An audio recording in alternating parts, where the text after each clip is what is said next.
Mike, to Adam, or to Trustee, and they will give it to me. I will then ask the candidates the question.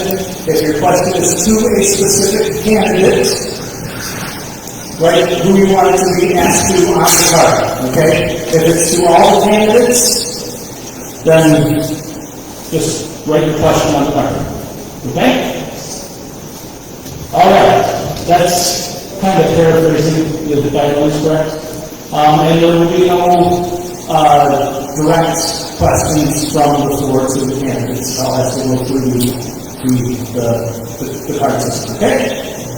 Other than that, we're going to be going, and the candidates are going to have 5 minutes to kind of introduce themselves to you. So, however they want to do it, they have a microphone in front of them. We ask them that they turn it on when they start, and turn it off when you're done speaking so they don't get the feedback through. Or you can go up to this microphone and talk through this microphone to the folks. Alright? So, I'm going to start the timer, and we're going to go with, I can get it right here.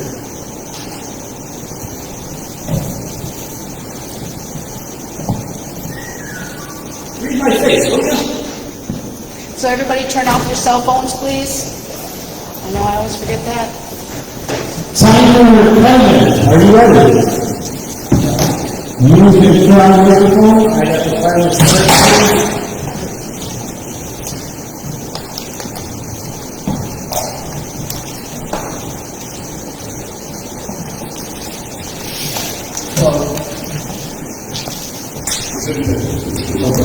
Hello, my name is Kevin Kissner.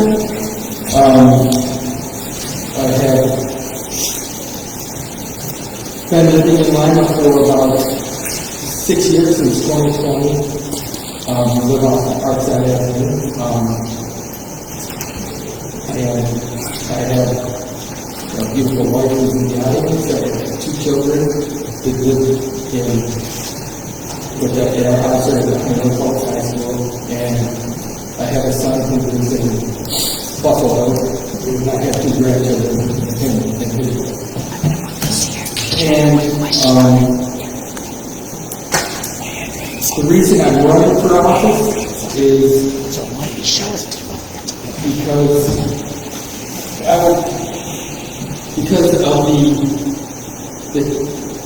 to be a breath of fresh air. I've been with American Airlines for 35 years. And I retired from them. I went, so I had a lot of experience managing people, being a supervisor. So the service that I have, I think, would help with my heart, and that's to serve the community. I have a heart for serving people. I've been a pastor. I was a pastor of New Hope Fellowship, associate pastor for several years until totally clean. And then I am now driving west for Hunter Falls, Lima. And as my wife says, that's when I'm serving on that home and guns people in the village and in the town and Hunter Falls. So I think my qualifications as a representative of the union helps me bring people to town and run. So people that are from all the way up to CEOs, not CEOs, but station managers, general managers, vice presidents of American Airlines, all the way down to the boots on the ground workers. I negotiated some of their differences that they had, and we've always come to the common ground for whatever the needs were, either a service person working on the ground or the supervisors who I was dealing with or who I was employed. So I think because of who I am, I believe that I can be a positive influence on the board and in the village, and because I not only care about things, but I care about getting things done. If somebody has a question or whatever, I listen to it and see what we can do to come to a solution, or as we collectively come, as even on the board,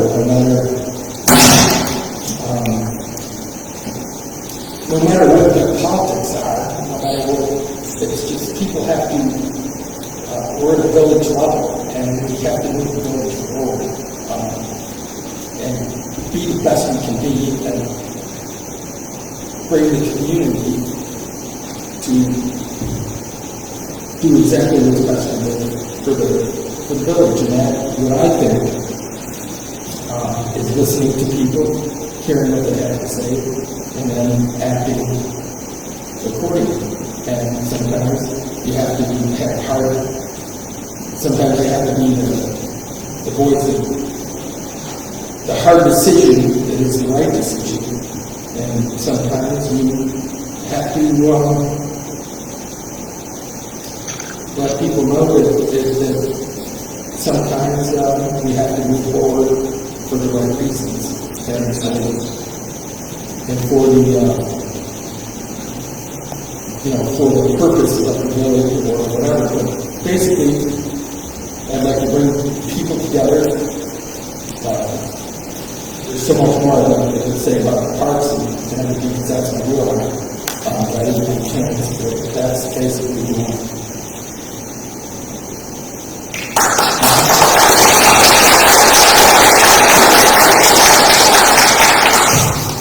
Thank you, President. If you don't mind holding that button down to shut it off for a second there. There you go. And time's up. Dan. Hello. Can you hear me? Cecilia's not here.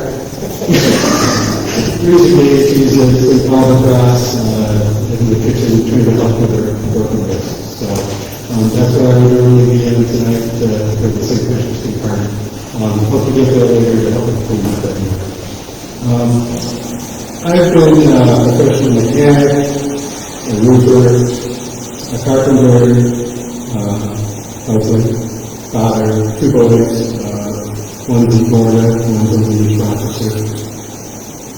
And I work to become a data security expert for regulatory compliance for companies and try to keep people safe from bad things and viruses and stuff. I'm also CEO of Skyport IT, which we do managed security services to protect places like a couple times we have a nursing plan to take care of, we take care of Bishop Prairie High School. And many others have a passion for the nonprofits because I like to try to give as much to them as I can so they can focus on putting the money where they really need to. I wasn't really planning to win, to be honest. I got a text from their recipient, and we met, and he asked. And it's hard to say no to him because he worked so hard on it. So I said, yes, I'm worthy, but now I plan to wait till I retire. It's another year or two. Not soon enough to see it that way. And I put my heart and soul in everything I tried to do. The festival, I built if anyone saw the Kid Car Wash last festival that actually generated foam for the kids to play in, it was just a hoot to watch that. And we got some more new stuff that I'll post later that I'm going to start doing. Back in the back table is my letter to the village folks, as well as my bio, that you can put some information beyond. But some of the stuff includes kind of continuing on a tradition that I learned from two people.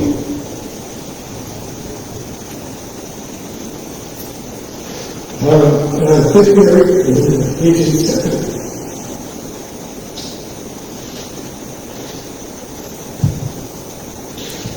Didn't pay attention to this. They're volunteers.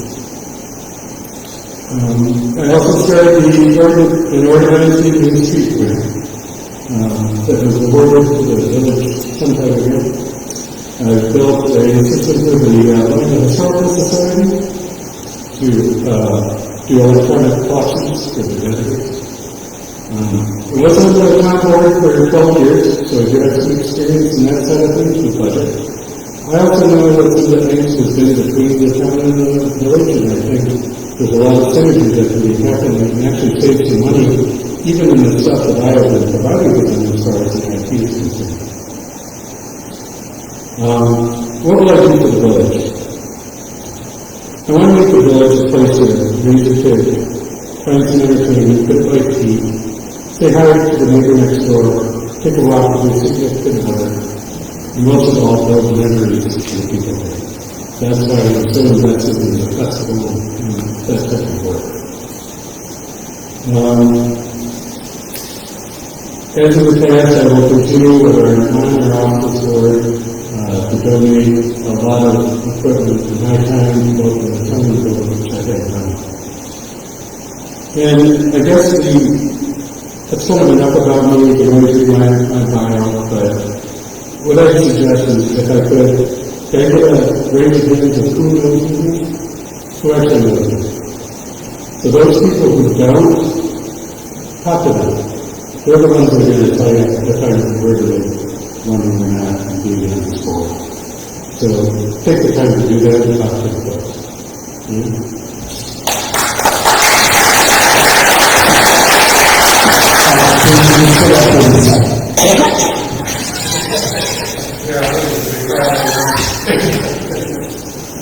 How are we doing next? Sure. All right. Well, good evening, everybody. I'm Harvey Palmer.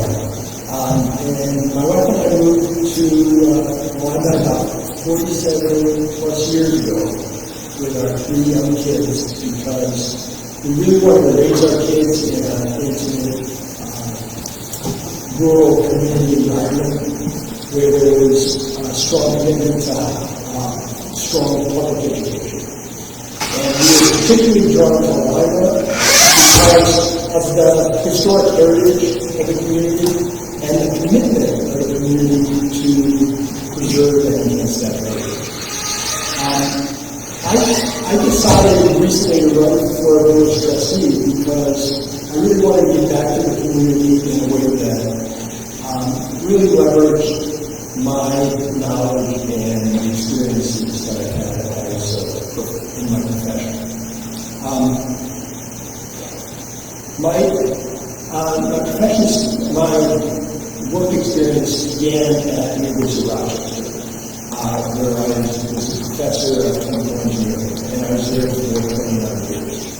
And I'm really fortunate there. I mean, we had great students, but even more, I gained a lot of leadership experience. First as associate dean in graduate studies, and then I became department head of chemical engineering for a decade.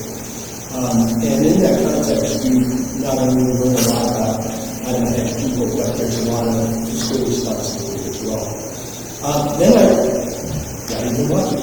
I ended up at RIT as the dean of the King Police College of Engineering, where I was dean for 16 years. And there, we worked as a team, grew multiple programs, and had to build the infrastructure to support those programs. So I developed experience in long-range planning,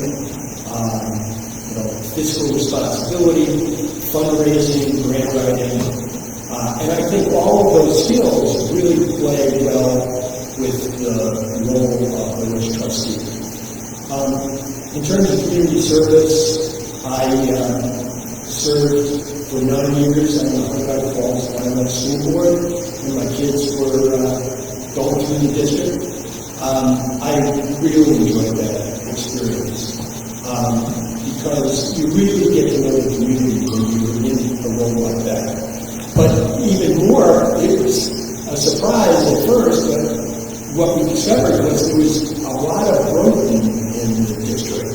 And so we had to do lots of stuff, including expanding the manor school, and putting an addition on one primary school, ultimately putting together a plan to build the middle school, and then ultimately renovating high school. And that all happened during my 9 years on the school board, 2 of which I was president. What I learned most, though, was that when we work together, it's amazing how much we can really accomplish. And here I am now, asking the question, what can I do more for the community? And I think being on the board would be really good experience for me, and I think I can really benefit the community in many positive ways. So I appreciate you listening to my story, and I really would hope that you get out and support me in the election on March 18th. Thank you very much.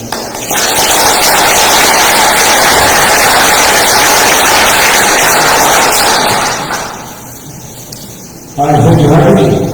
John, so you're. Well, good evening, everyone. For those who don't know me, my name is Josh Curtis. I'm proud to be here tonight to be representing the Republicans for the Lima trustee position. And I've been in this work for about 13 years now, and before that I grew up in a small farm out in Springwater, New York, and like many people in that area, I grew up pretty poor. And my parents taught me that it doesn't matter how much money you have, as long as you work hard at it, you can become successful. And that's what I've learned. Growing up playing sports, I love sports, I was very active in them, and we would compete against HFL. And in those sports competitions, I always looked at HFL as like the top notch, the team to beat, the ones that we wanted to play against, and if we beat them, we knew that we were going somewhere.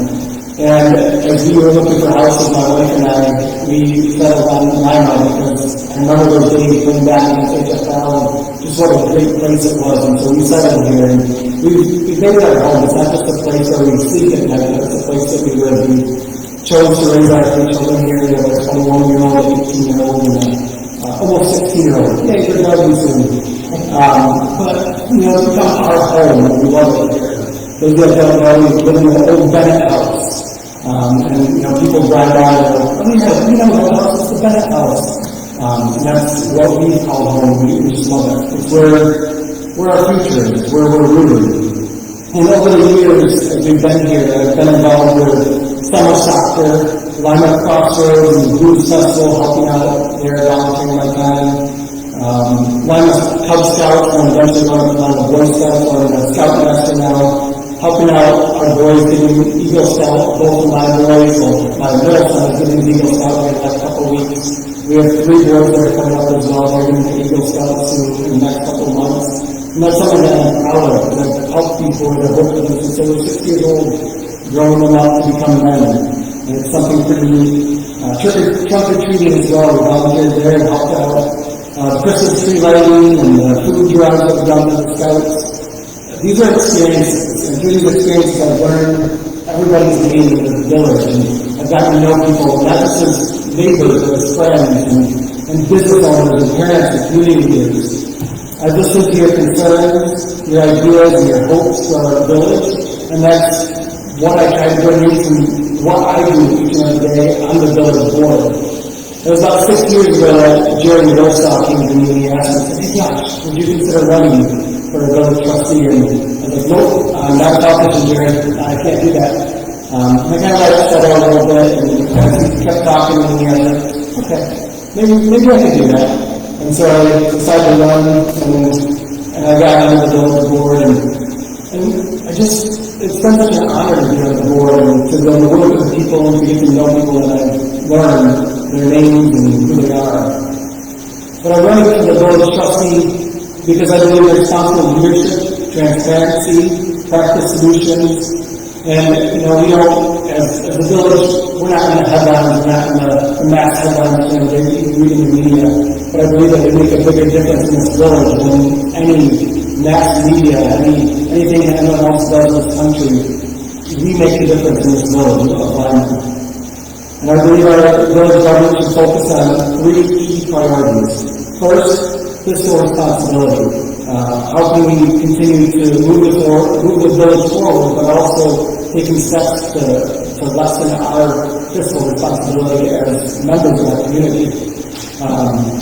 Everything that I do, everything that growing up very poor, every decision I make on the village runs through my mind of who's this going to impact, how it's going to impact that single mother, or that farmer that can barely survive day to day, or the rich couple that just bought a $600,000 house. How is it going to impact them? So I recognize that we need to think carefully and make decisions for everybody, not just for a few people. Second, communication and transparency. I think if anybody who knows me knows that I'm open to having a conversation with anybody. I don't care, if you're a Democrat, Republican, independent, who you are, please come talk to me. That's who I am. I want to have conversations with people. That's the only way I get to know your thoughts.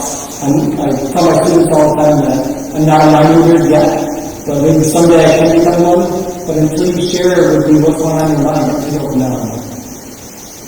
And I believe that good government starts with that aspect of clarity.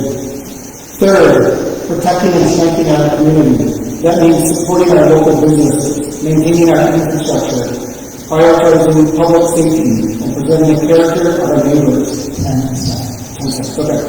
Collaboration is key, and I just believe that through collaboration and listening, we can conquer just about anything. This election is about filling a seat, but it's about all of us working together, and I believe that I have that everything, so I thank you for your support today.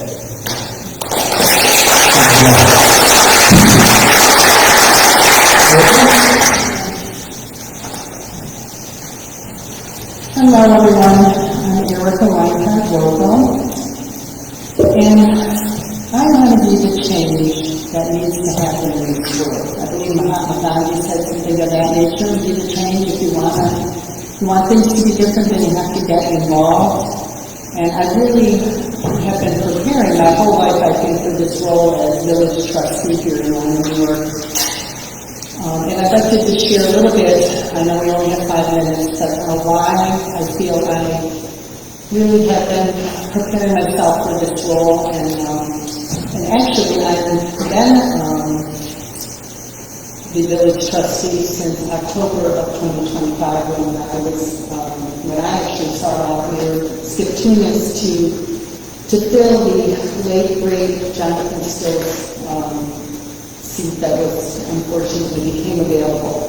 And I was very blessed to be able to be selected for that, and I'll get to that in a minute. So anyway, getting back to my journey, my background is, as many of you know, I'm a registered nurse, very proud, going on 40 years in healthcare. My background is in mental health and addiction treatment. And through those years, I've learned a great deal about myself and working so closely and empowering others to be themselves. I know very much how to work with people of diverse backgrounds. I work with people that have committed crimes, who have different values that I have, but that's not important to me because I work in a out of a mindset of I'm here to serve. So I'm able to remove what I believe for the good of other people, basically, what I'm trying to say. So, as a registered nurse, I have a master's degree in nursing education. I've taught at 5 colleges. I've been a director of nursing, a director of allied health. I've had the pleasure always of working, like I said, face-to-face, direct care with people. I'm retired from the state of New York. I worked at Rochester Psychiatric Center, one of the best places I could have ever worked. I learned and loved those people so much. I've worked in management, leadership. I've always given out. Out of my love for people with mental health diagnosis and addiction, I created an event called An Evening of Hope, and I brought that event to Lima. You know that John participated. I did Elam Church in 2023. So one of my other qualities is I see myself as a connector, not a divider. So I'm not about parties or religious beliefs. It's about people. You are people to me. When I look at you, you're my sister and brother, because that's what we all are. So anyways, the Evening of Hope was an event that broke down the stigma around mental illness and addiction. It provided resources for the community, and people got to tell their stories. And I'm just skimming the surface of what that event is about. Unfortunately, I don't have enough time. And I keep saying it's time for another one, another Evening of Hope here. I was involved here at the inception of the Genesee Valley Health Partnership with Be Well in June of 2023. I'm a member of the Rotary International here in Lima. I participated and led and organized a Halloween fun event. I have organized the Citizens for Cemeteries since August of 2024. We're a small group of civilians here. We've been focused on the cemetery behind the Presbyterian Church, and we've done tremendous work untangling and finding new headstones and just beautifying that cemetery to honor those that have gone before us. I am currently on the Historical Society Board. I have great love and respect for Lima's rich history and the village charm. There's so much here. As a village trustee, I can tell you that I am fighting for everybody in this community because we have to feel safe, we have to feel included. I was the person that helped to move on Jonathan Still's inclusivity statement forward and not change his words, and that was ratified in November. I'd like to think that I kind of keep the other village trustees in check a little bit because I do a lot of research. I'm prepared when I go to the meetings. I care. I want to be fiscally responsible as well. And then I also organized the Artisan Fundraiser event in this past December. And my biggest, latest, I feel, is a great accomplishment is the Lima Community Connection meeting where we are all coming together. It doesn't matter if you're Democrat, Republican, it doesn't matter. We all come together on the second Saturday of the month and we collaborate with the think tank and a lot of great things come out of it. One of which was the family game night last night. And I'm happy to talk with you if you have anything more. Thanks, Dan. Thank you.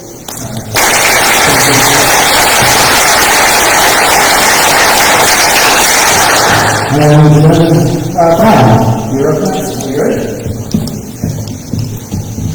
Hello, my name is Brian Smith. I think I know everyone in this room. If you don't know me, I am the current deputy mayor. I've been on the village board for 5 years. I was going to read down my bio, but it's pretty extensive. I had the advantage of listening to the other candidates speak. And you know, there's two races on the board here. One of a 2-year term, one of a 3-year term. Harvey and I are actually running for a 2-year term. He and I have a lot in common. I was at the U of R for 30 years. I I've got 2 chairs. You have a chair? You have your rocking chair from the U of R? Oh, I have a chair. Yeah, we do. So we both been in educational, and for mine was in medical laboratory, and research, but the issues are the same. You speak with students, you speak with, in my case, it was doctors and fellows, and work with them. So that was one thing, again, we have to comment. I just want to say that, I was asked 5 years ago by Jerry Wilson also, and Johnson Tunis to run for the board. And the question was asked at the end was, why do you want to run? And it's because I have a servant's heart. And I've always had a servant's heart. Everything I've done in my professional career has been for the benefit of other people. It's one of those things that I highly recommend. If you don't volunteer to do something, that it makes you feel really good. I will go take a few minutes to go down the things that I volunteer for in a minute. But the other thing I wanted to stress is that the vast majority of people that are in this village are not Democrats or Republicans. They're Village of Lima residents. They're not blue, they're not red, they're purple. They're middle of the road. They want to. I have a wife who's a Democrat, I have a Democrat, a Republican, and an independent child. We cover all bases of my house, and everyone is welcome to have an opinion. They're not always the easiest conversations, but they're always conversations. And I've always been open to that other side of the coin from my perspective. We don't have to agree, but we do have to have a conversation. So, Josh said that very well, that we can't be minds. It's a conversation that happens. My personal profile, I've been here 25 years with my wife and children. Lived in Livingston County my whole life in general. I've been in the Parks Commission where we've done over $200,000 worth of improvements in the last 4 years. There's another $400,000 in an account for a community center that's been from private donations. The return on investment of that is over 90%. I mean, 90% of that has been from donations and collaborations with corporations, companies around the town to put those things into the park. So, as opposed to the 10% of the taxpayers that pay from the village. Work with on IT with Dan, with the village and energy saving, with the recently completed LED project. Water and sewer is a very important part of what the village board is doing now. Negotiated Livingston County Water Authority for a very good, stable rate moving forward and a lower cost of service, including more than 12.5% reduction in what we call O&M, which is operation and maintenance costs for the village water authority. I'm on the Council as Vice President and the Be Well in Lima, which is a completely apolitical organization. Pump Festival, the Lima Civil War weekend, and the American Legion 282. I have 50 seconds left.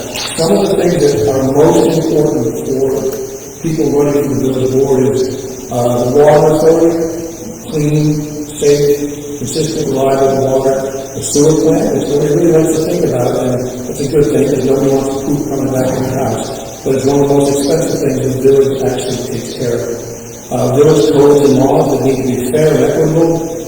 Village is an employer. The people that we employ in the village, that the village board is the employer, the ultimate employer, those are the people who run this village. So, future growth and budget concerns. So, staying within budget.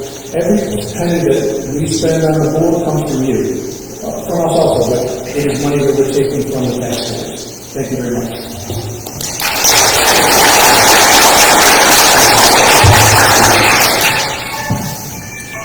On behalf of the village residents of Lima, I think I'm okay in saying thank you for your service. Thank you for considering being in service again. Before I start, do we have any more questions? I did have a bunch of questions here. Do we have any more questions to turn in from the room? I guess I want to, Shuffle them all up, so we don't know who's are from who, unless you put your name on them. I'm not gonna say anything, so, here we go. And, this is to all incumbents, if you turn your mic on when you're going to speak, and turn your mic off when you're not going to. We're gonna start at one end of the table, we'll start with Brian, and we'll work our way down for this first question, and then we'll mix it up as we go through. So, in the last year or so, I've noticed that elected officials are being less cordial to their constituents, which I would like to ask if there's any plans to address this in the future.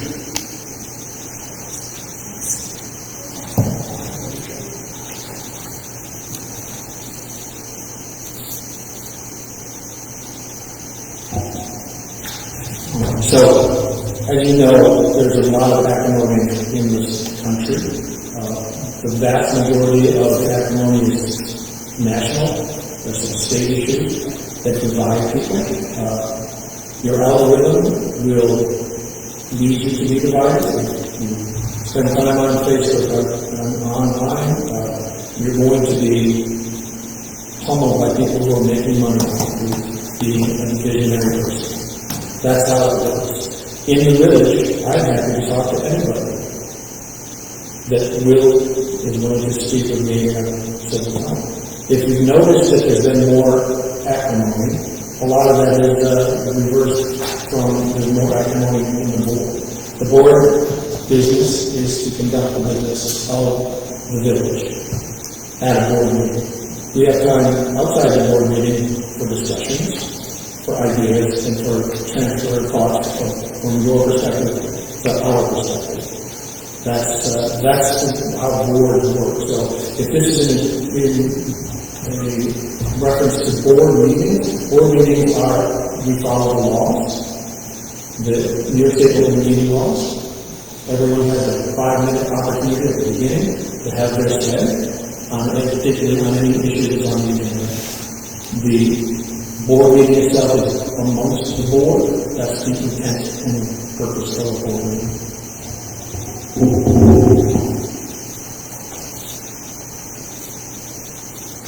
yeah, I agree with what Brian said, but also add for myself as well, and I mentioned it in the beginning that I'm open to have any conversation with anybody.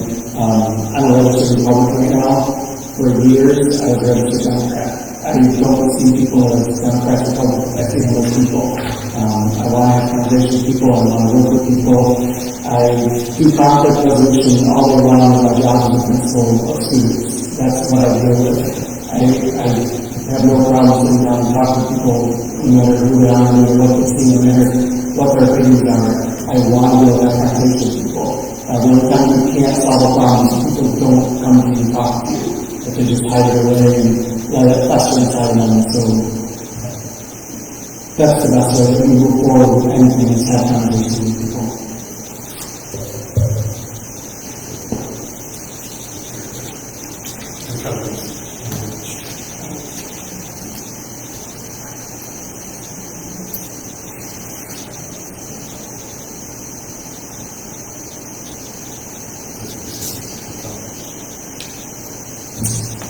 So as a member of the village board currently, obviously what's most important is hearing from the people that we're here serving. So of course your voice is of the utmost importance, like you say, that makes all the difference in the world. And certainly affects my decision making on the board. In the meetings, there is a lot of change, a lot of moving parts, if you will. It is never appropriate to be disrespectful to our neighbors. We're all neighbors here. I feel that as a village trustee, we need to role model behaviors of what we would hope everyone else will act in that same fashion. Because I noticed that there was a lot that needed to be said, I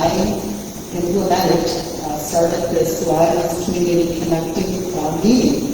And I'll tell you, it's It's been a great forum for people to come and air their concerns, whether it's still from what happened at the village board meeting, or new concerns, or maybe new ideas, and certainly looking to problem solve around how we can change things.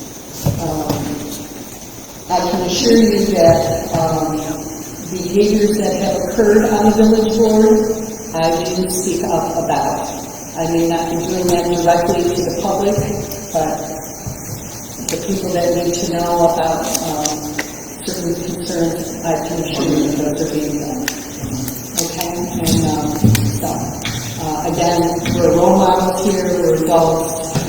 It's very important that we act, we not only talk but walk how we would hope also to be treated. Thank you.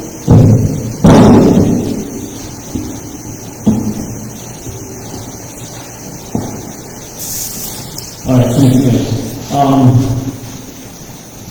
Sorry, we're going to give you 1 minute or 20 seconds. It's supposed to be a 30-second reminder, so I will start doing the 30-second reminder. You have 3 minutes to answer your question. Okay. Last year, the village tax levy increased by 17%, well above the 3% state property tax cap. How will you minimize tax increases while maintaining services and keeping the village financially healthy? Yeah, we'll start with the other. Why not?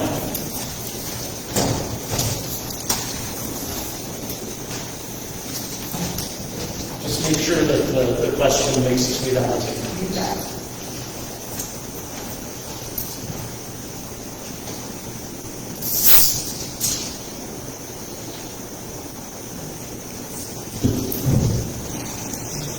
So first of all, I want to share with you that I did not take part in that decision-making on a 17% increase in the taxes last year, because I was not even on the board. So I want to make that perfectly clear.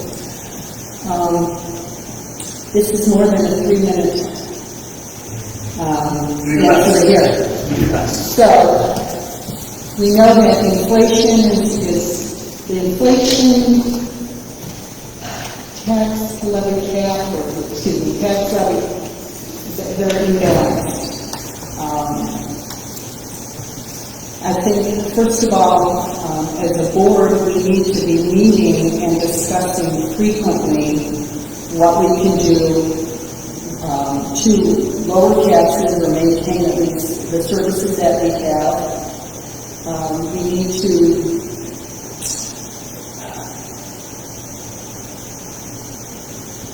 not only meet, we need to communicate, collaborate, looking closely at each department's want list versus need list.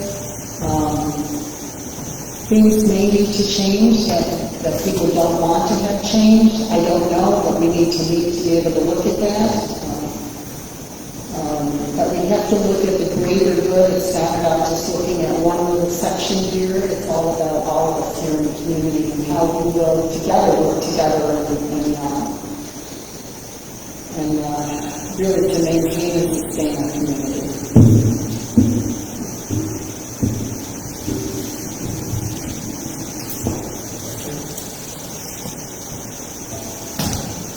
So I can't say that I understand where the 17% came from, but I can say that would never have been tolerated in my business. But the way we have, at least in my experience, tried to avoid such things is by doing long-term forecasting. So in addition to kind of looking at your historical data, you forecast into the future. So you have, so that whatever your situation is at the moment, it's kind of in the middle of the spreadsheet. You have all of these other costs that you can forecast, and you know where you're going. So if this was a situation that I had to absorb in some way as a leader, it would only happen if there was some extraordinary expense that no one could ever imagine. And frankly, that information hasn't been communicated to us, so I'm kind of at a loss. I don't know what to say. I do know that there's certain costs that we have in a budget that are less certain than others. So, for example, health insurance costs. Sometimes they just sort of bump up. But when I was on the school board, the teachers had 100% health insurance with no copay. And during my tenure on the school board, we worked very hard to add in a copay so that it would tend to moderate the extent to which you are at risk if those uncontrollable costs were to, rear their heads. So, I think those are the other sorts of things that we can think about. And the way you negotiate that, of course, is you move that value that an employee has from the healthcare into some other more predictable format, like, for instance, salary. So that's kind of how I would approach this. My apologies on that.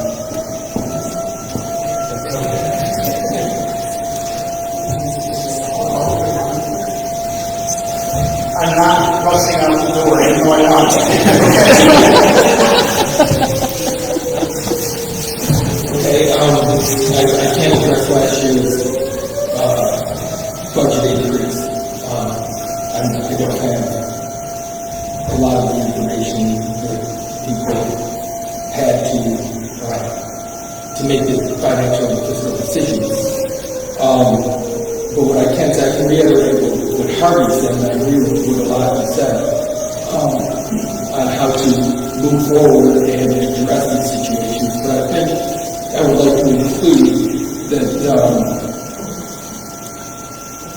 we be more involved as the trustees who are elected or at the table at that time to have more say in the budget, because we represent, have either more say in meetings, have more meetings to understand the budget, to see where we can make either cost cuts or what would be, better to add, not in the sense of adding to rates and taxes, but seeing what money is there that's not necessary,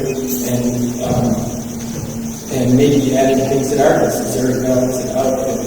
But I think, again, like Harvey said, the long-term planning is the big key to that.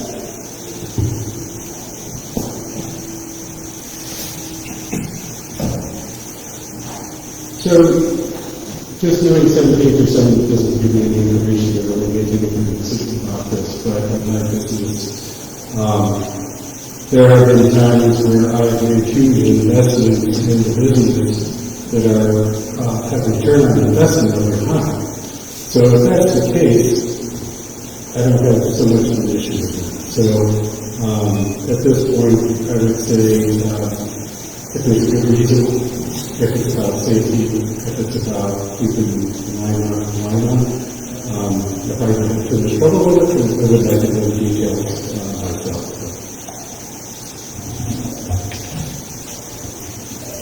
Yeah, I'll say I was part of the initial conversations to set the budget in place for last year.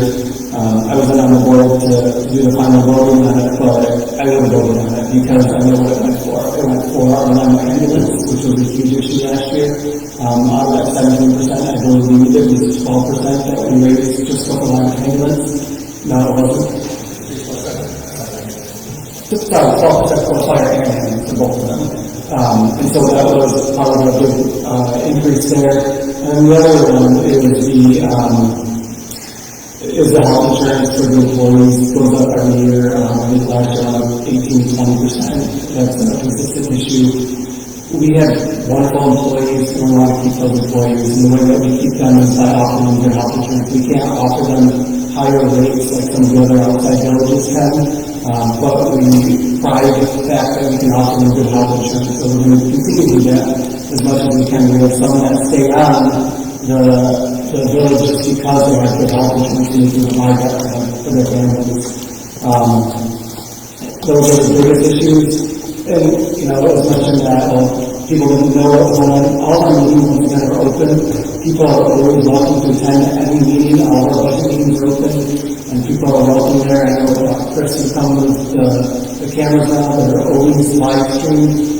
They're there. People can come and talk and ask us questions about them. So please do. That's why it's there. We don't make decisions in a tunnel. We make decisions out in the open for everybody to be a part of.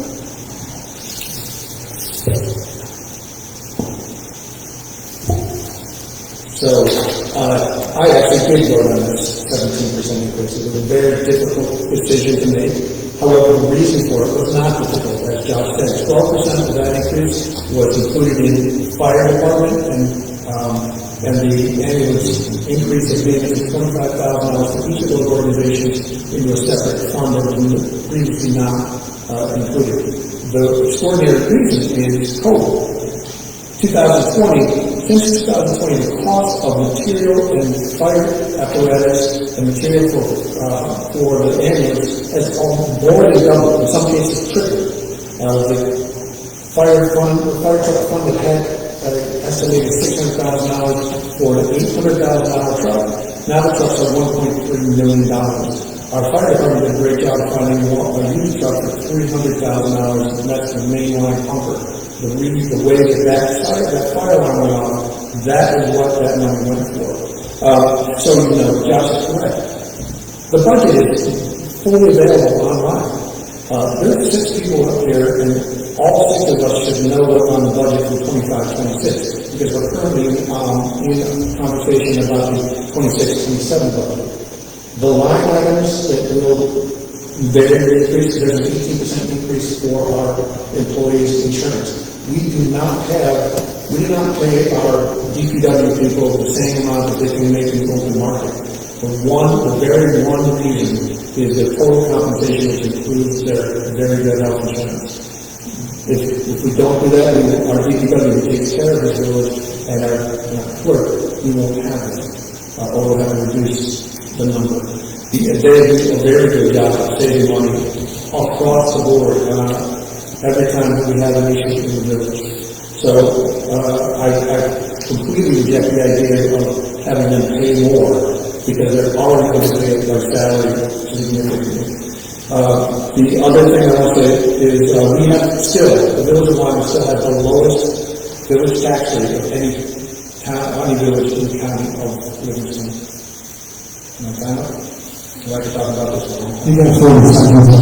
So, beyond that, we owe it to our community to pay for the volunteers that keep us safe, so that they have equipment.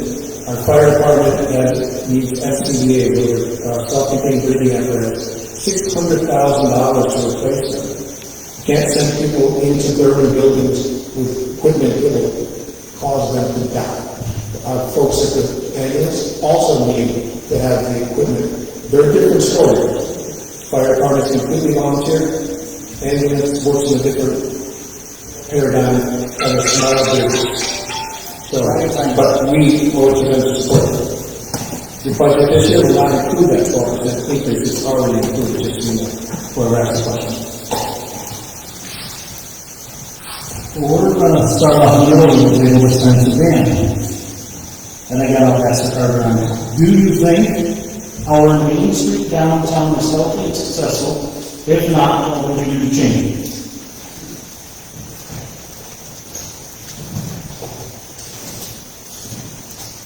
Well, I'm a process guy, and everything there's always room for improvement. Years ago, I started the process, and we're doing the Main Street grant, which was $250,000 for helping businesses dress up the place. I can say it is much better than it was. Again, I've been here 30 plus years, and it has improved. There's a couple of big stores. The biggest one, of course, is the little grocery store The problem with this is that these days, you cannot have a viable business with a single seller that is just a grocery store in that building. It's not going to work. To be honest, if I could find it, I would be happy to try to do this. To talk to some people as far as investment, where what you do is you create I don't want to call it a name. I want to call it, imagine you're walking in the front door, and the pharmacy's in the back. And you're walking by the little wine bar, you're walking by the little ice cream shop, right? You're walking by the little coffee shop. That's the type of thing you need, because that's how you draw people, the foot traffic you need. Because they've already done all the settings in your life. There's not the foot traffic, the car traffic to support the grocery store. There just isn't. I've been to these rural conferences and stuff about this in the years. So it's more determining a way to get some collaboration with the folks and see if we can get, the only way to build it make more money if you run sell pieces like that at a higher rate than it would be for the little building, right?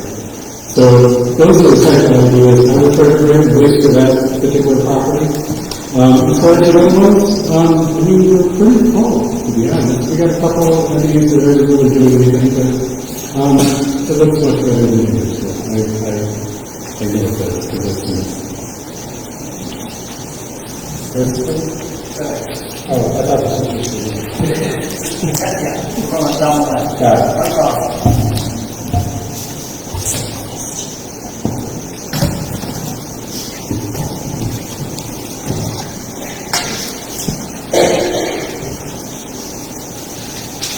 Well, it's two parts to this question. One, my first, says, do you think our Main Street downtown is healthy? I think it's healthy, but I think it could be better. I think, to reiterate on the Dan thing, what do we do to attract the foot traffic? What do we do to attract people to come here, to make it exciting, to want people to put a little mom and pop shop in, a barber shop, or something like that, some kind of service to get people downtown. You don't need a grocery store, because I agree with what Dan said, there's just not foot traffic, not enough people in the town to support that in today's time. But what I would do is do it, it's been happening, continue to do what's been happening, like make the town take the eyesores out of time and improve it, find some way to improve with, the empty storefronts, the butcher paper that's sitting in the storefront. It's not attractive for people who aren't moving to business to come in. And find ways to open up spaces for people to have businesses here, to have people want to come downtown to support it, because I'm a strong believer in if you build it, they will come. I totally agree with that. So I think to build it is to make it attractive, to bring the charm that we used to have, bring the charm, the small town charm that everybody comes to. In the summertime, it visit the small towns to, be a gateway to Finger Lakes and passing through the Four Corners. Stop and have a coffee at Lincoln Honey, which is a great place to go. Stop and have a good burger, or stop and have, ice cream. Something to offer people to stop and stuff. So that's what I would do, and I think that's the vision that would happen, and it would go back to kind of a long-term plan to do that.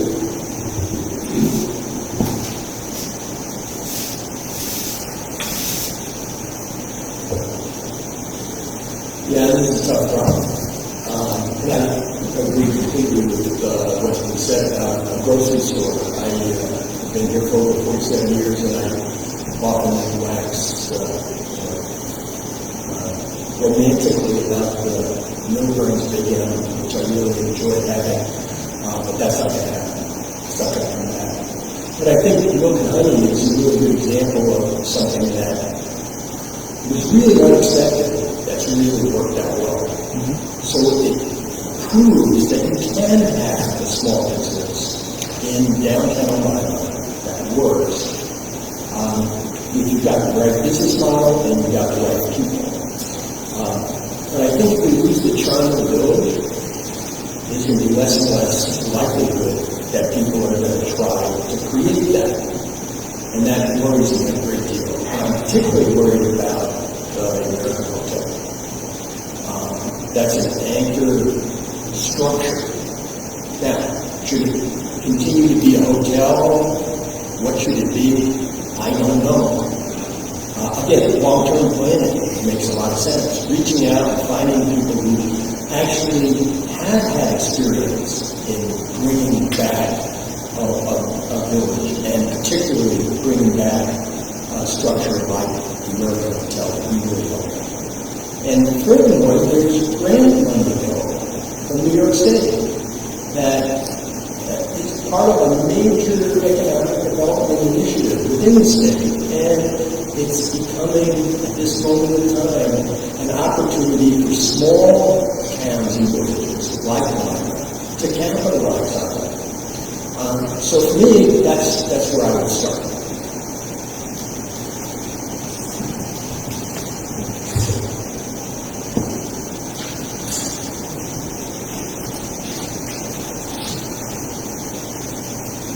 I don't know if I can answer this directly, because I don't know how you want to define what's healthy or successful. Yes, are there some businesses in Lima that are open and providing, to the residents here? Absolutely. I echo a lot of what you just said, Harvey. But I think it starts with how do you make it successful, and you take that back to the community. And we've already started those discussions at the, again, Lima Community Connecting meeting. Steve Warner, our town council person, he went and did his research and came back and did a presentation 2 meetings ago to show how, what the challenges could be. But I'm the type of person that just doesn't say, oh no, it's not going to work. So like what Harvey mentioned, I know for a fact that the Livingston County Economic Development, Wadsworth is chomping at the bit here to meet and to provide us with whatever we need to help make it happen. Milk and Honey is actually a product of economic development support, very much so. The other piece of it is there are a lot of storefronts that are not what I would call, usable in the sense where they can provide for different businesses for the community. So, I know a couple of years back we did sort of like a chamber of commerce got sort of started. But I think that would be something to also bring back and talk with the stores. We can't push them out, we can't tell them what to do with their properties, but we could certainly voice our concerns with them and maybe come up with some solutions to make at least improve some of the aesthetics of the community as you go downtown. It is very concerning to me about how Lima will continue to sustain itself in the years to come. If there's not much here, why will our children, why will they stay? And try to give them something to be healthy and happy about. So, I'm sorry? So, there are grant monies available that Governor Hochul just released. There's a whole bunch of money there for villages, for municipalities. That's the starting. Thank you.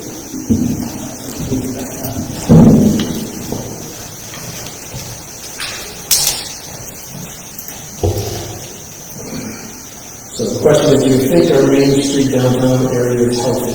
Relatively, yes. Within Livingston County is one of the healthiest downtown that we have. That was our January meeting. Mr. Warner actually brought back a conversation we had with Livingston County Development that indicated such. So at our last meeting, we, the board, had authorized to join once again the Livingston County Development Corporation grant. We put some money in, $2,500. We have always had a return on investment in Lima. It far exceeding that. Every one of the dream rates, including the barbecue, the coffee shop, have all taken advantage of that. So the bigger issue is the long-term health of downtown. Every time you see a blue truck with prime on the side of it, or a brown or white truck go by, or to your house, you are killing the small businesses, killing Walmart too. That is the paradigm that we're in. The issue of healthy downtown will start with people who live and shop in the area. We have an opportunity 25 years ago or so, before I actually moved to Lima, the 5 and 20 was part of the downtown revitalization. We are back up on schedule for that.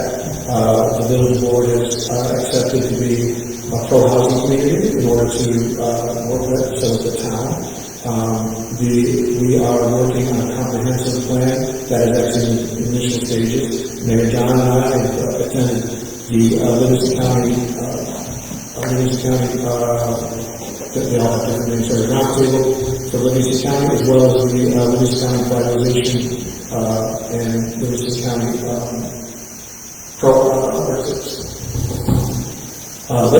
Livingston County organization that works with housing. That's sure has a good name to it, but one of the things that we are working towards and for is a increase of that downtown revitalization grant. That's just a mere $20 to $30 million, something that's not going to come out of the taxpayers' pocket, but it's going to take a lot of work, including from this village board. So that's what I have to say.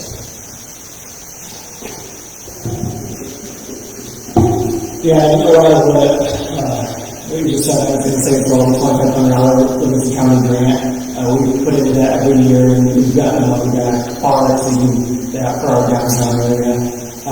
Overall, Livingston County did that report, and after COVID, we were the fastest and the healthiest to bounce back from our downtown area.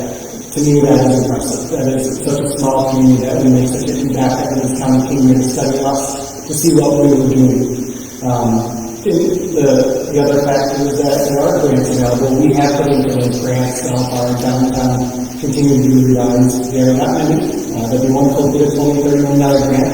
We'll continue putting for those and hopefully make an impact in the downtown area. I love walking down. Chrissy and I take our dog titles here, so you know that walking down Main Street. We love walking down Main Street because it is healthy. I love seeing the shops down there. Is it as healthy as it can be? No. But I'm a glass half full type person. I love seeing what I see down there now. It's better than what it is, and it's going to continue to improve. The one eyesore I think in all of us mentioned is the old City Lot building, right? We would love to get someone in there, and hopefully we'll find someone to be the perfect suitor there. I know the mayor Fitzgerald is working hard on that, but realistically that doesn't happen if we don't have enough people in the village.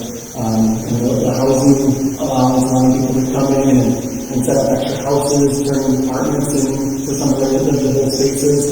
Getting more people in here is going to make a bigger impact on our community and helping large businesses to come here. So it's not just let's send this business here. It needs to be a community effort for everybody to continue to build. All right. I'm going to give each one of you 1 minute. If you have anything to say about these next few questions, because in my opinion, They are repeats of questions that we've already said, but if you have something further to say, I'll give everybody a minute. Okay, what's your plan for the vacant buildings? How would you, or what would you do to seek to fill down solar lineups downtown? That's actually what it says, so but to me, that's kind of the answer to the question you just answered. The next one is how you plan to keep taxes at a minimum for minor residents. I believe you answered that one. And this other one's another one. How do current city members plan and explain fiscal responsibility such as huge tax increase? So I think you guys have all addressed that, correct? Anybody Harvey wants to take a minute? Yeah, there's just one other point that I couldn't help but think about, and it has to do with the partnership with the town. We talk about the need for more foot traffic. Light industry that employs people who have given a decent wage, and they happen to be in an area just outside the village. Those people are potential foot traffic for businesses in the village. They lower our taxes and increase the probability of having a more vibrant downtown businesses. So it seems to me we really need to think deeply about how we work with the town on things like that. Okay, thank you. Fair enough. I just want to add to that, there are resources out there. So as village board trustees, we need to make sure we are taking the time to sit down and find out what they are and then actually do the grant writing or whatever it is that we need to do to pursue them. So making time to do that is very important. I don't have enough time on that. Thank you. Okay. Yes. Just a comment. So the buildings that are downtown that are vacant or underutilized are privately owned. The village does not own any of those. The mayor and I actually read a downtown roundtable a few months ago where the idea of creating financial groupings, people that are willing to invest in the village, invest in the building. So spreading the wealth and the risk amongst any group willing people. That is a partnership buying of $5,000 and $10,000 from individuals who want to see a revitalization in the village. So that is something that we're exploring. Again, that's not a village board issue, but it is a private issue that shows that we are looking at ways to improve our tax. No, of course, 3 seconds left. I still wanted to add the town and village are starting on a park master plan. What will you do to promote transparency and maximize public participation? and we're going to start this one off with Harvey. I'm assuming that it's for all of them, So whenever you're doing long-range planning, this is a really good example of a park master plan. You really have to make the people in the community feel like they're part of the process. And so you need to reach out to them, engage them in the early discussions. Every meeting should be open. People should feel comfortable coming to the meetings, and you have subcommittee meetings, which increases the possibility of having more participation. But everybody has to feel comfortable coming to those meetings and speaking their mind and providing input. So in terms of trying to promote transparency, it seems to me it starts with getting more people involved, as many people as you possibly can. And that builds support for whatever it is you're trying to do as well, which is important. The other thing is, of course, I just was thinking that just the other day, that I get a message from the village every month about my water bill, but not a single time do I ever get a newsletter attached to that bill that says, guess what's happening in the village of Lima this month.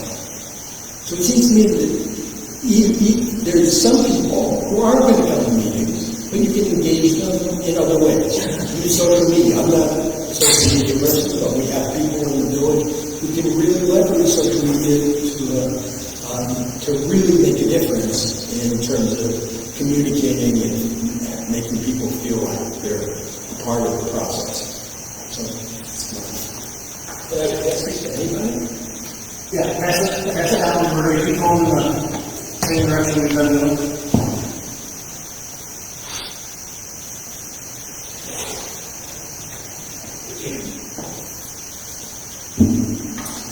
Well, again, the park doesn't belong to the village board or a certain group of people. It's our park. We pay for it. We hopefully are utilizing it. It's a great resource here. Although it is not the greatest asset here in Lima, which I've heard in the past. The greatest asset here are the people that live in Lima, not the park.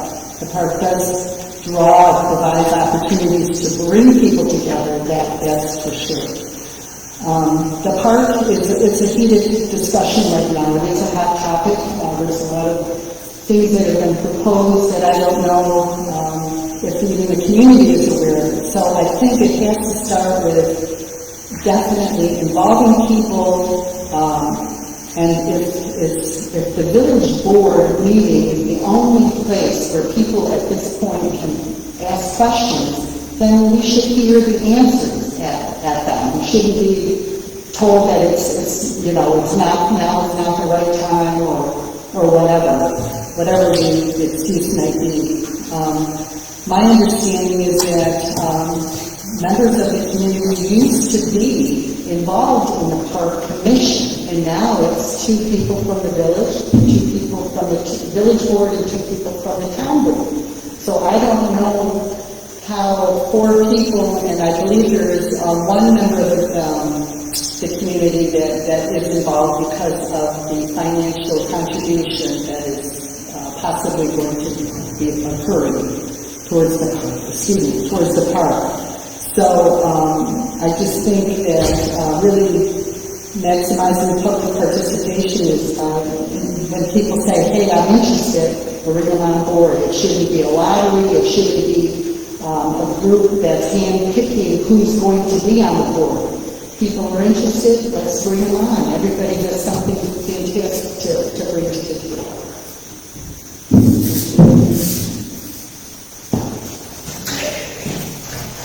That's it. Look at that.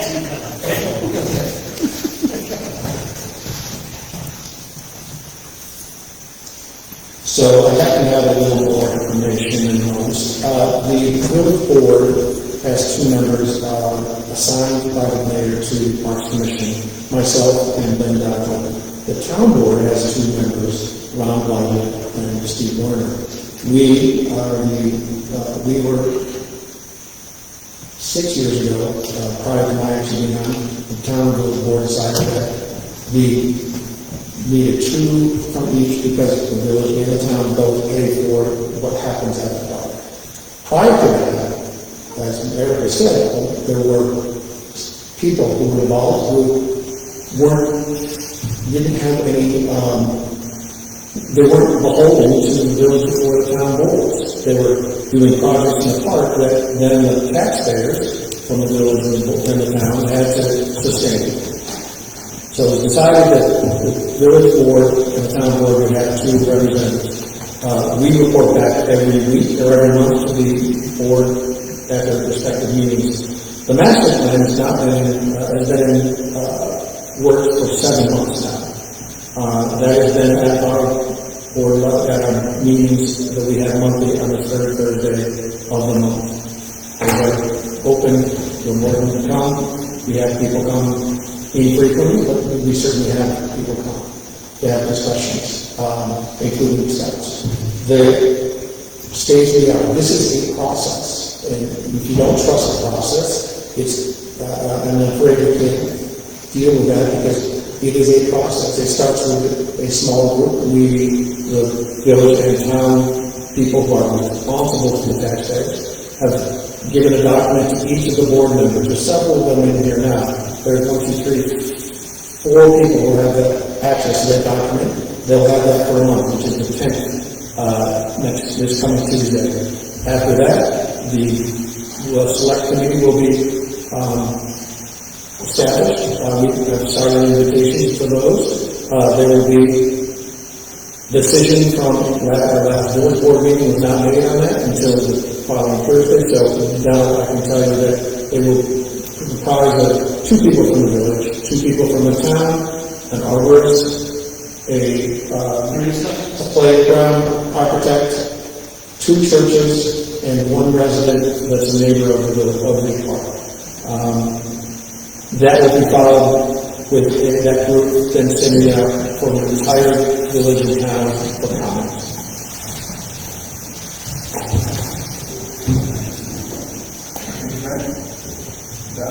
I want to draw attention very quickly. I think Harvey, you mentioned something about newsletter or anything. I just want to make attention that we do have a My Lima app as well. If anybody's have a smartphone, you can go and download My Lima app and have that and do some notifications out for that. So that's one way that we do make people aware that you can have that app now. And if you have a smartphone, you can get that. That's a way that we're able to communicate with people effectively. As far as the park and doing the master plan, being on a committee, you have to start small. You can't start with thousands of people having them come in, okay, let's all sit down and work together. This would not work. You get too many cooks in the kitchen and nothing can get done. And that's what I know the park committee is doing. They're starting small and they're having a small representation, just as us, the village trustees, are representation of everybody in the village. We make decisions for everybody. This park committee that is making decisions for everybody. They're getting input, they're not just doing it by themselves. They'll listen to people, and then once they have that ready to go, then they'll present it out to the public and get feedback on it. It's physically impossible to do a master plan of something this size, having to listen to thousands of people at once. You just cannot do it. As a principal of the school, there's things that I could decide on my own, and then we'll go out to the parents and get their feedback. That's the way it has to be done. Our government is done the same way. They cannot listen to every person. They come up with ideas, and they put them out to people, they get feedback, and they'll alter and adjust them. And that's what's going to happen with the master plan as well. It's the way that it has to be done.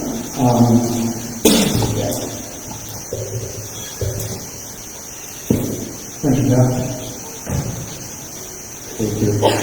I've even had some experience with the town's master plan in the past when I was on the town board.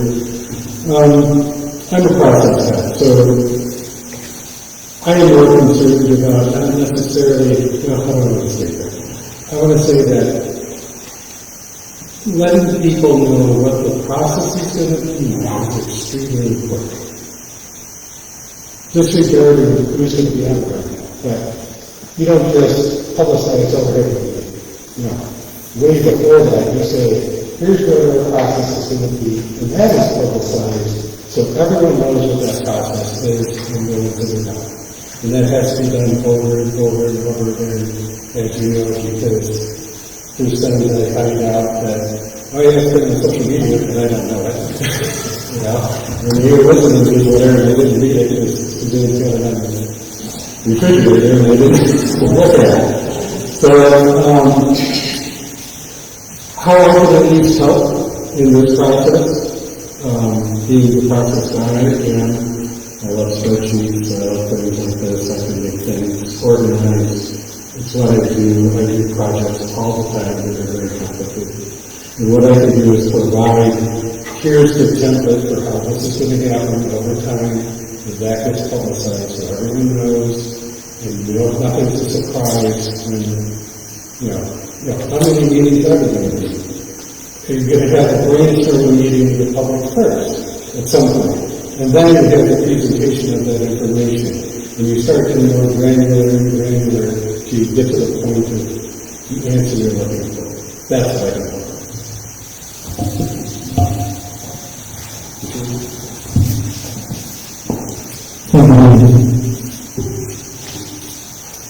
Well, I think it's a great question, and I think the most important thing about the park is a place where the people in the town and village can come together. They're iconic around it.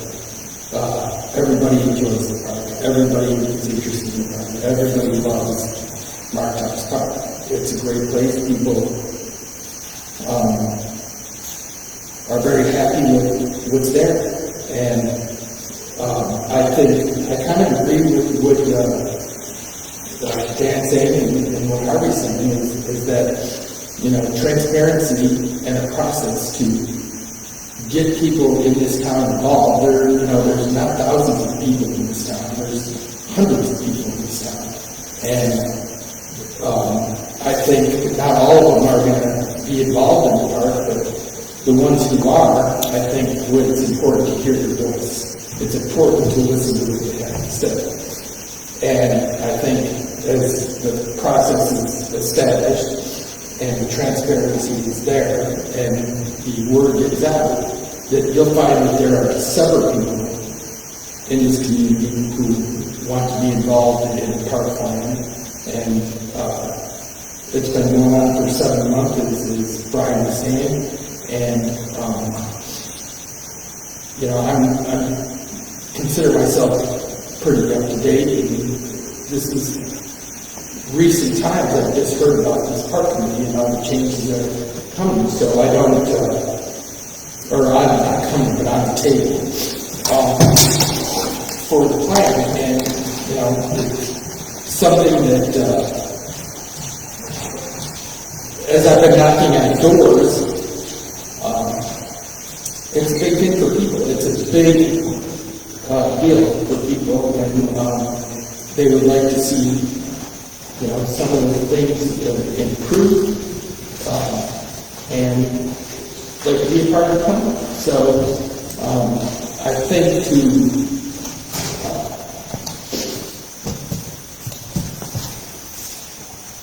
maximize public participation, I think I would kind of agree with Dan, put it out there, let the process be known, and those who want to get involved, let them know, let them be involved.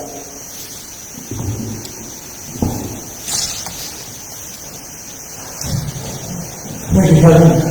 Yeah, for 13 seconds.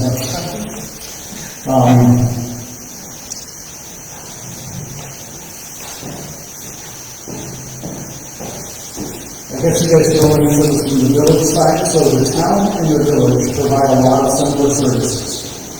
They share the costs and operation of many things, and each bill each other for providing some of those services. What is the advantage to continue to fund and operate the village as a separate entity? We're going to start off with Mr. Petraeus on this one.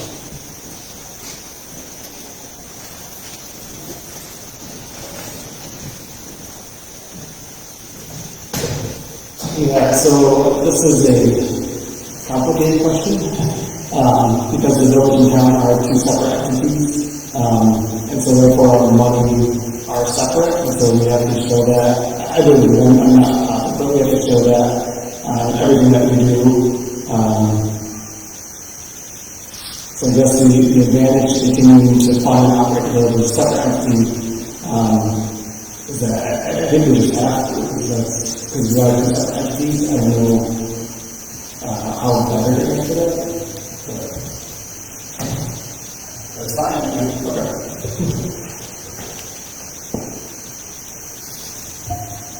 So I think I see a couple things in this. Let me just review it real quick. The ability each other to push things here that I know about from the town side, and sometimes there's some things between the two organizations. So well, I did this, and you can pay for that packet or whatever. But there's things on both sides.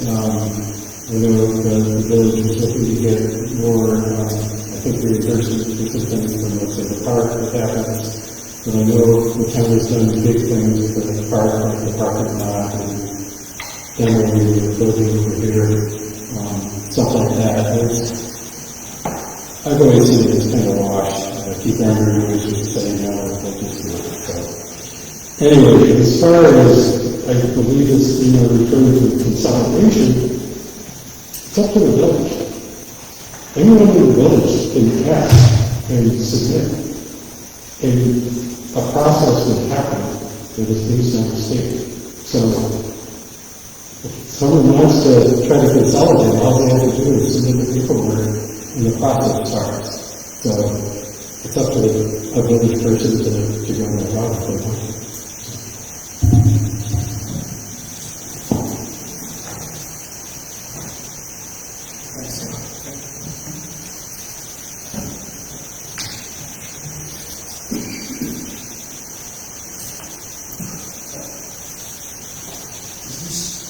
Strictly for the people who are already it doesn't say that it's for incumbents or candidates. This is a question, so I'm going to give that to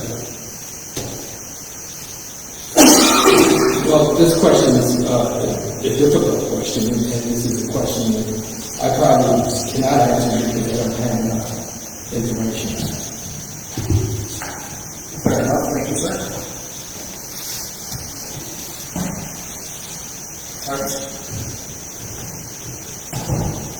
Well, I would sort of reinterpret this question as asking, do we have duplication of services that are costing us more money than if we were consolidated? Because if what we're talking about is just a reallocation of cost, I'm in the village, I pay those taxes, I pay town taxes. And if my total tax bill is going to be the same, no matter how you manage that, well then, do it in the most efficient way possible. But if you're talking about duplication, well, we need to figure that out. And I think pretty much everybody agree with the idea that you don't want to be double charged for something. So it seems to me that it's worth studying. We're examining carefully. It takes, the devil's always in the details. I just love being an engineer because I love detail. So, but, from a study like that, you uncover where the opportunities are for savings and then you move on them. Thank you. Eric.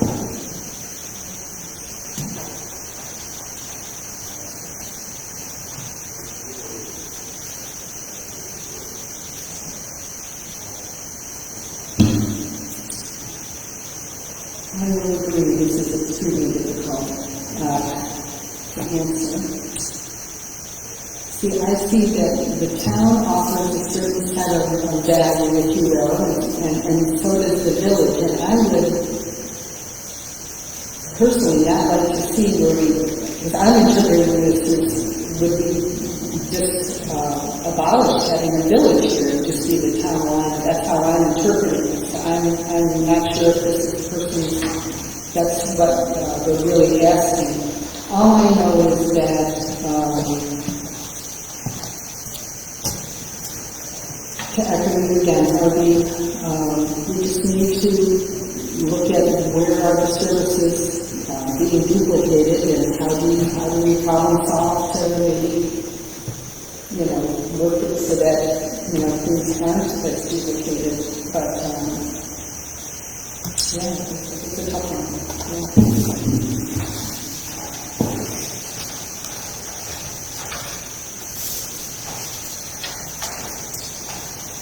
Thank you, Eric.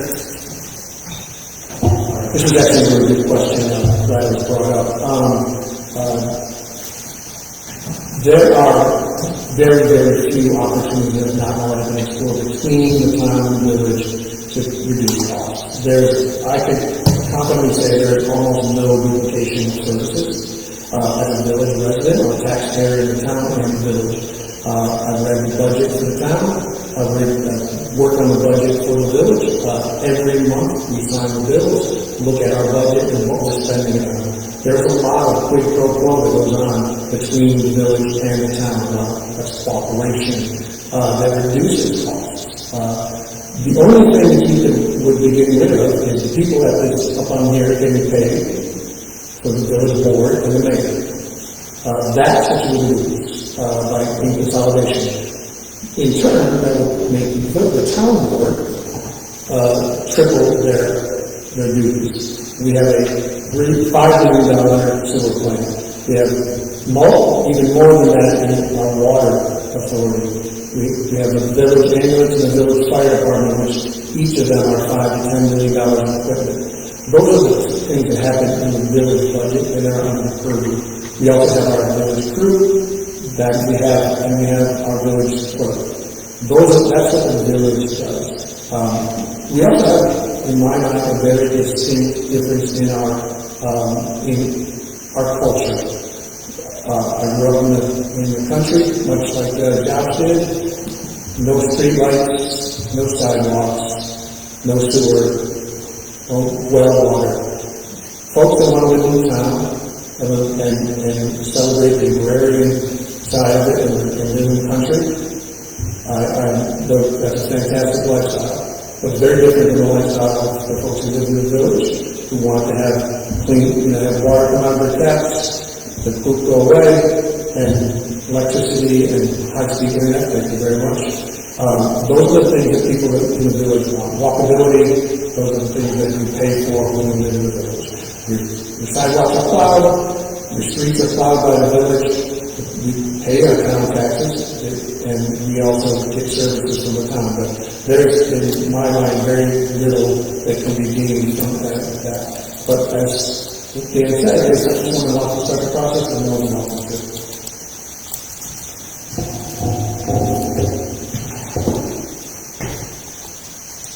All the stuff about sewer, and I really remember when I had sewer.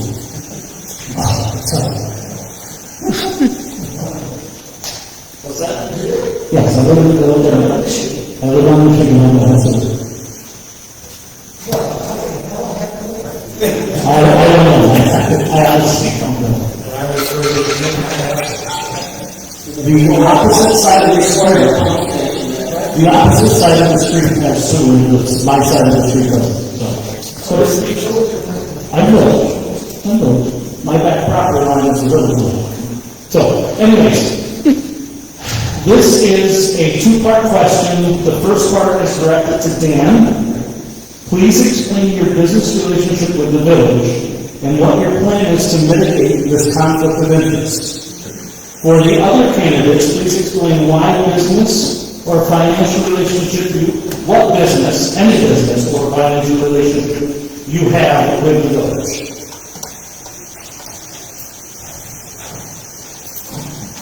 Good question. I am of the mind that, given that there isn't a conflict of interest with periods of such, is not different. So, this is up to the village board and the chair if I'm elected this will come up at the first meeting. Skyport provides them with security services for their equipment, their backups, and all their systems. At this point, both the town and the village need stuff to be replaced. So, the downside is if we're not doing it, it's going to cost you more, because I donate all my time. I've donated servers to the village, it's sitting over the maintenance. So, it'll be up to the board.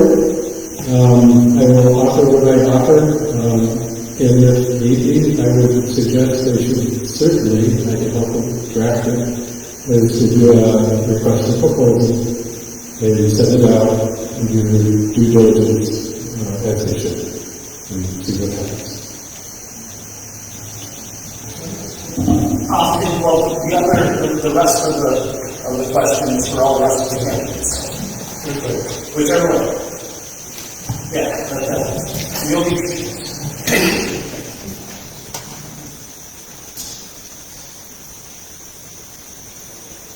Okay, the second part of the question is, other candidates, please explain any businesses or financial relationship you have with the village. I don't have any.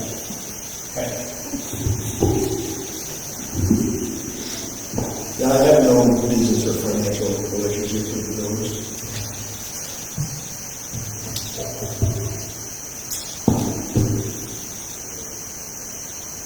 I had a business, but it does not relate, any business or financial relationship that I would have directly with the village.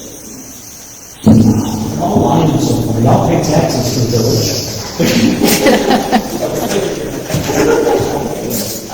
For that, actually, I got a paycheck from the village being a trustee, so I do have that. But to me, this is something that has to be careful with. A couple of years ago, being on the Parks Commission, and we had done the dog park, and then we were looking at putting a pavilion at the end of it there.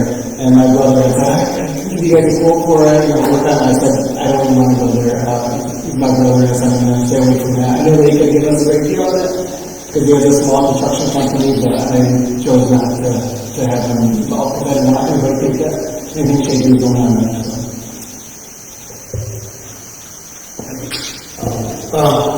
First of all, I don't have any personal business with the village. My wife runs a travel agency out of our home, and I do get a paycheck from the village. It works out to around 78 cents an hour. So, that's just for clarity. I do want to say that Dan and I had, as a part of the village's budget process, had an IT meeting this past week where Dan brought this particular question up to me at our meeting prior to this question being asked to his credit. I will tell you that if the village will go out for an RFP, I very much doubt, as it was explained to me, is it Chris, your resignation? License, Chris? Your professional credentials. Yeah. So those do mean a lot to our village, to the safety and security of our IT process. Right, which we end up getting away from. But that will, if we have to go off an RFP, we'll certainly do that and keep it above board. But I just want to let you know that in the past 4 years, Dan has provided equipment from his company to the village, particularly to the ambulance building, hardware and software, as well as his own personal time. So there is, in my estimation, in the light process, the village people more to have a different IT provider. Thank you. All right.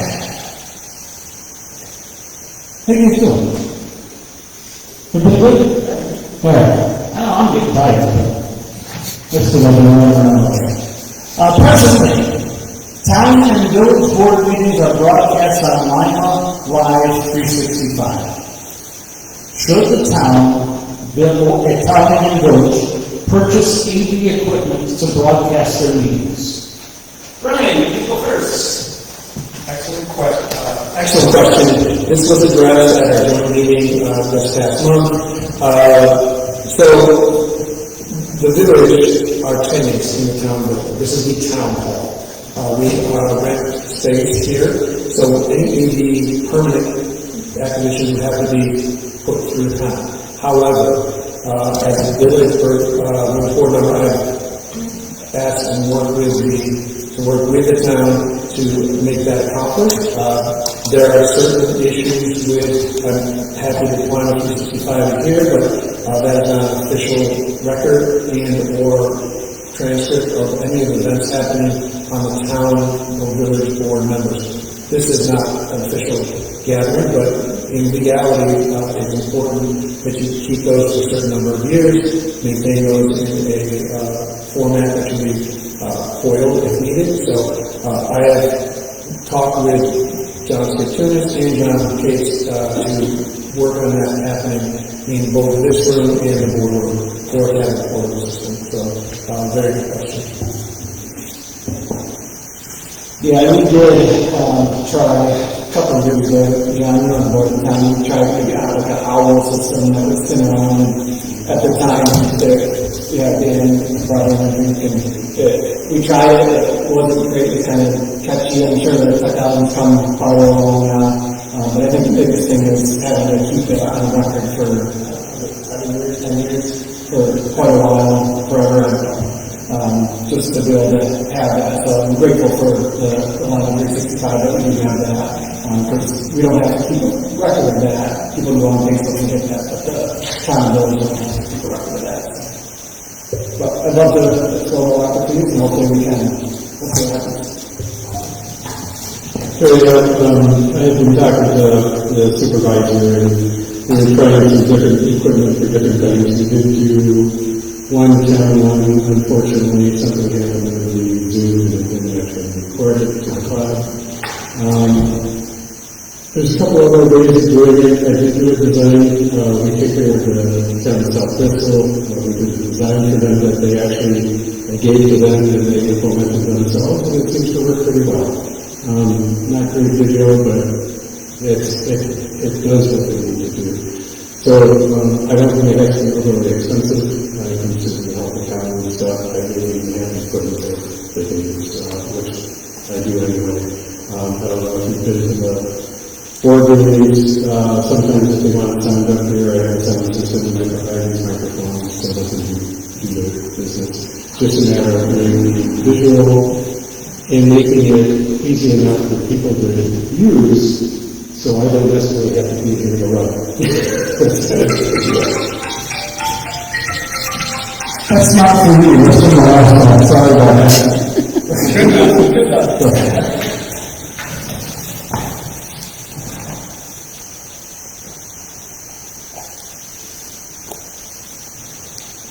So the question is, should the town village purchase any equipment to broadcast their meetings from the Lima Live 365? I would not be opposed to that. And I think, it's part of transparency, part of to see, it's a way for people to have access to see what's going on in the village meetings and the town meetings.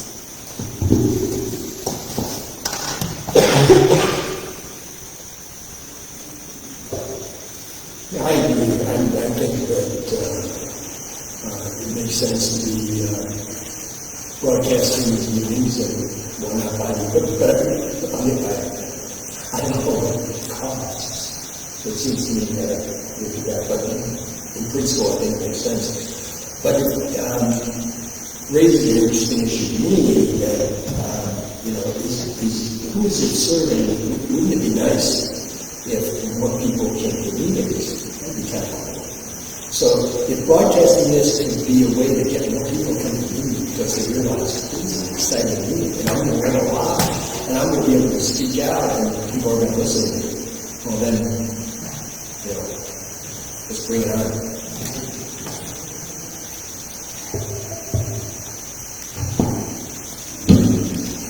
Well, first of all, absolutely we need to explore what other resources could be available. I know that the OWL system intermittently works downstairs in the other room or up here, but we've had trouble downstairs in the other room where we hold the village board meeting. I've got an issue with the acoustics. If you can't hear what people are saying, you're just looking at a silent movie, basically.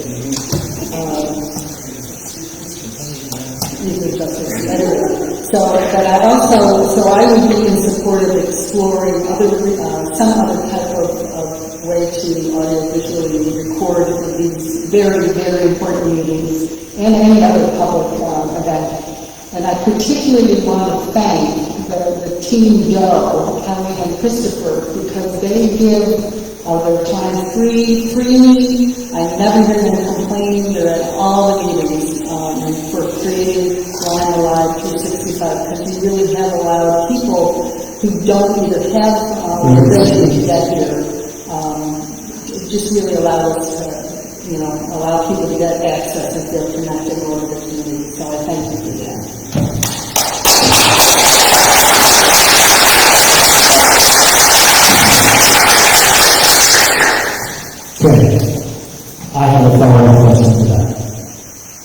if the town and the village buys their own new equipment, is it still going to be Lima Live 365? Yeah, Okay, good. yeah, we will still be at board game nights and stuff like that where we can do events instead of just the town meetings all the time. I asked for different reasons. Yeah. So, moving on, We have just 10 minutes left, and I'm going to, that's the question I would ask. Okay? the first question on the card, there are several questions on the card. I'm going to ask the first question on the card. What would you do to address food insecurity among Lima residents? And I'm just going to start here because it's easy. We've got 10 minutes left. So I'll give you we'll do the whole question, but it's going to take us past 9 o'clock, and we're only supposed to be here till 9 o'clock. So the question of what would you do to address food insecurity among others? There's several things that we're doing already. I personally support the Lima Food Pantry, which is downstairs. Post when they have check in with them and post for them and what they specifically need on a weekly and semi-weekly basis. When the weather is decent, I support the food cover that's up at the other end of town, run by the Love Beach group. So those are things that personally do. The other thing that we do is help support the food through Be Well in Lima. One of our pillars is Eat Better. We support at the farmers market in the summer. One of the things that we're looking to do is to provide a central service for SNAP benefits. For those of you who don't know, it requires a $400 reader and an account. That means that each person selling strawberries or cucumbers would need to have that system in order to accept SNAP. So one of the things that we do from that perspective, not want to be political, but is to provide that service at the farmers market. So that's something we've been investigating since late last summer. Food insecurity is not centrally an issue for the village government, but it is certainly something that's close to my heart, and I hope that everyone will hear it. Thank you.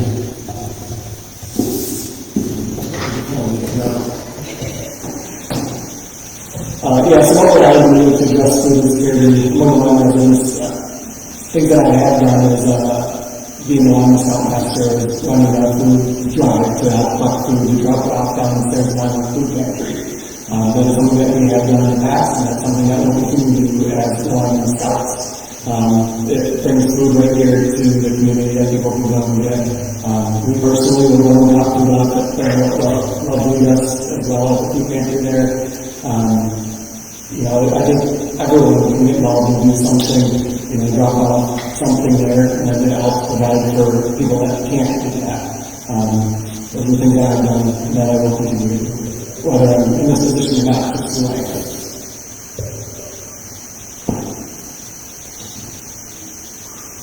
So, I too have been supportive of the food cover action last night. The game night, we actually did a QR code for making a donation to the food cover in exchange for snacks that Seneca provided for the people that came to the games.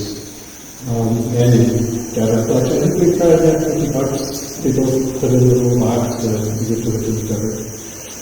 Yeah, process council. Sorry.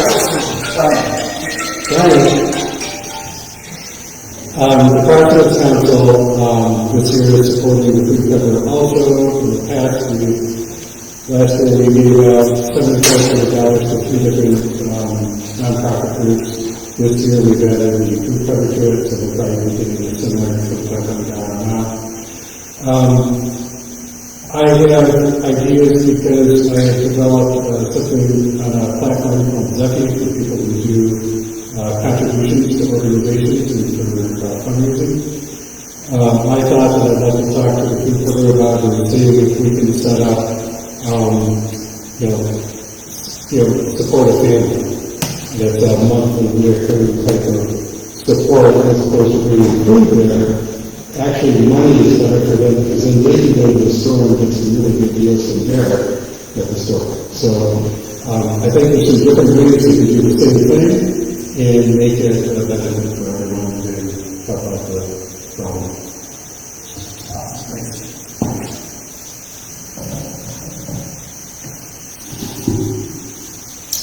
Yeah, I definitely had a heart for this issue, and I think,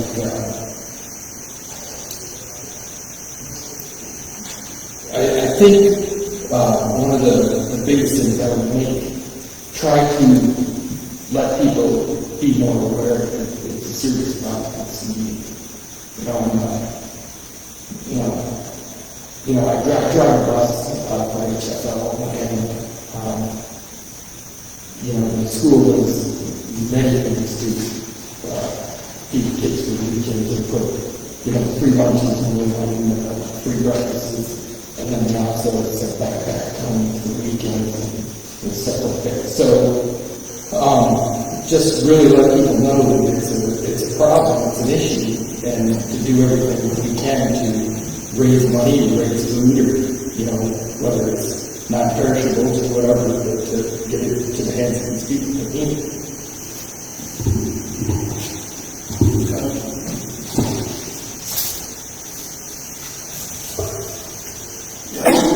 I agree completely with what Kevin said.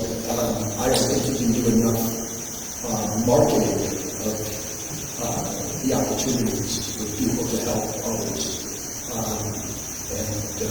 So my feeling is like, make it top of mind for every community resident that this is a serious problem and you can really make a difference by that.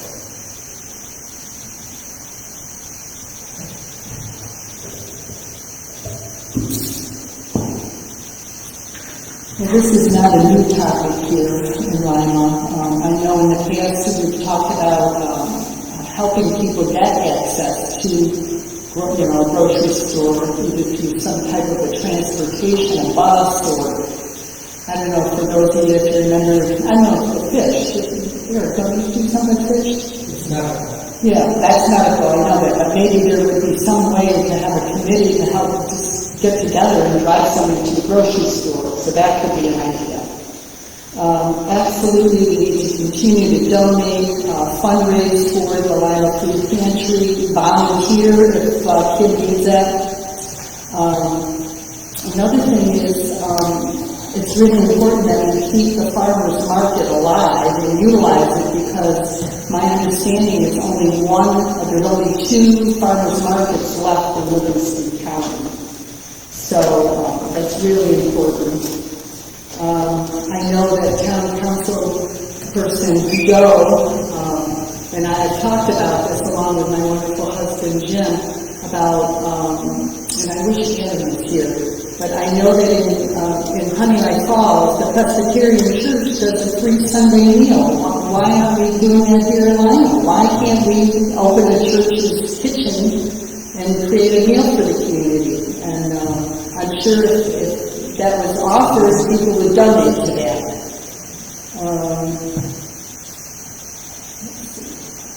So there are definitely, the other one I wanted to mention is that there is a food, like RV or something that comes once a month over to the Elam Church. And is that right? Yes. Yes. Is that what happened? Yes. It's discontinued for now because of funding. I think we're looking more funding. Okay, because I know not too long ago I saw a notice for that we can meet on, because I don't want to say over at the Elam Church where they're coming with fresh foods. And again, I think, Dollar General's got to get it together here about what they offer. There isn't anything. I know they have, there's a name for it. I think it's in Caledonia. They have a fresh produce and meats and things like that. So maybe we need to be talking to, for right now, accessing some, improving what they offer to the community as well. Sorry about that. Okay. I'll let you go for 30 seconds. No, I'm just saying, so obviously it's something that has to continue. This is a basic human right to be able to eat.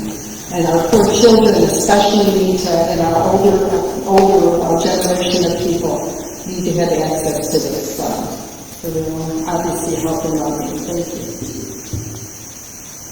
I'm going to say something I probably shouldn't say, but I'm going to say it anyway. I'm really good at making soup. Christopher Doe is very good at making soup. Okay? And I've often offered during different John reaches out to us. different times when there's going to be weather, to say, if we need to have a warning center, I got your back for a soup. I would be, any Sunday, willing to make Sunday soup. So, if the church wants to open that up, just reach out. I know there are people who will do it. Throwing it out there. Other than that, our time here tonight has come to an end. As far as it's 9 o'clock on the button right now, I want to thank Christopher Doe with Lima Live 365 for being here.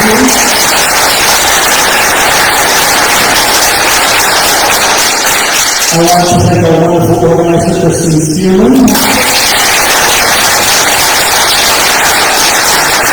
I want to thank all the candidates for being here.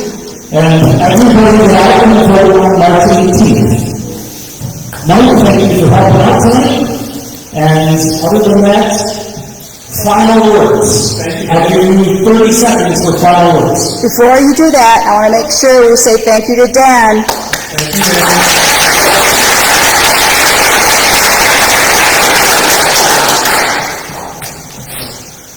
Another one quick thing. I'm going to take the questions for school tables that any that were not answered, and I am going to put that on politically Lima. So any of the candidates who want to answer these questions, there's a politically Lima Facebook group. I'm going to put them there, and you guys can go there if you want to answer them. Go ahead. Two things. One, some people may not have access to politically Lima. Either they're not on social media or for whatever reason they've been blocked. So I don't know, is there an alternative where you might be able to... People are blocked from politically Some Lima. people have been blocked, yes. So, we're going to have to do that somehow, okay? And we need a group that's free to all. Or I'll put it on my personal Facebook page and share it to politically Lima, positively Lima, and what's that? Create or invite a forum page. Right. That's already there. Okay, yeah.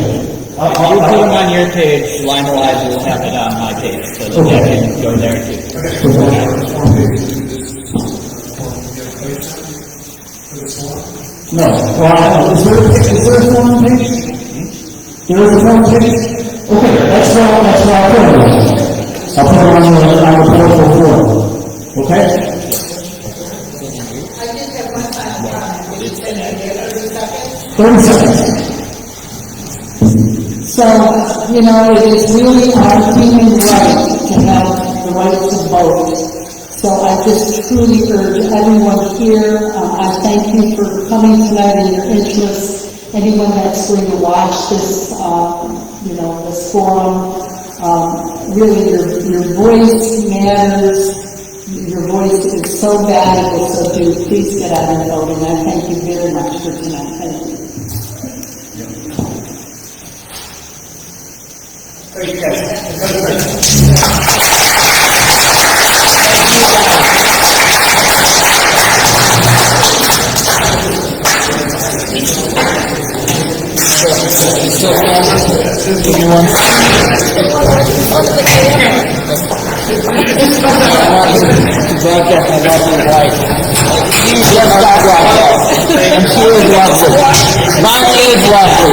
I didn't tell her she looked right tonight. She really looks nice.